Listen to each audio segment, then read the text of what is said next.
من أعظم أسباب ما تجعلك دائما سعيد مهما كانت المواقف اللي تواجهك إنك تفعل كلمة لعله خير. هذه خيرة. لماذا؟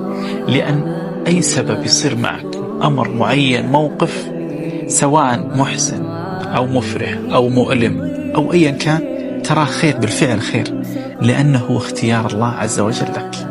لذلك كل ما يصبح لك موقف قل لعله خير. في تلك اللحظات أنت تطمئن لعله خير، لأن الموقف هذا الذي اختاره هو الله وقدر عليك هو الله. طيب من هو الله؟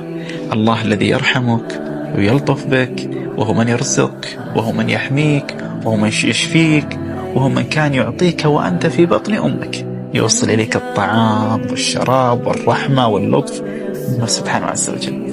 فلذلك فعل في حياتك، في كل مواقف حياتك، لعل خير لعل خير، بتكون مطمئن وسعيد مهما كانت المواقف اللي تواجهك.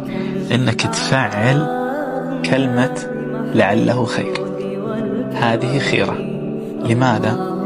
لأن أي سبب يصير معك، أمر معين، موقف، سواء محزن أو مفرح أو مؤلم أو أيا كان، ترى خير، بالفعل خير، لأنه اختيار الله عز وجل لك. لذلك كل ما يصبح لك موقف قل لعله خير. في تلك اللحظات أنت تطمئن لعله خير، لأن الموقف هذا الذي اختاره هو الله وقدر عليك هو الله. طيب من هو الله؟ الله الذي يرحمك ويلطف بك، وهو من يرزقك، وهو من يحميك، وهو من يشفيك، وهو من كان يعطيك وأنت في بطن أمك، يوصل إليك الطعام والشراب والرحمة واللطف من سبحانه عز وجل.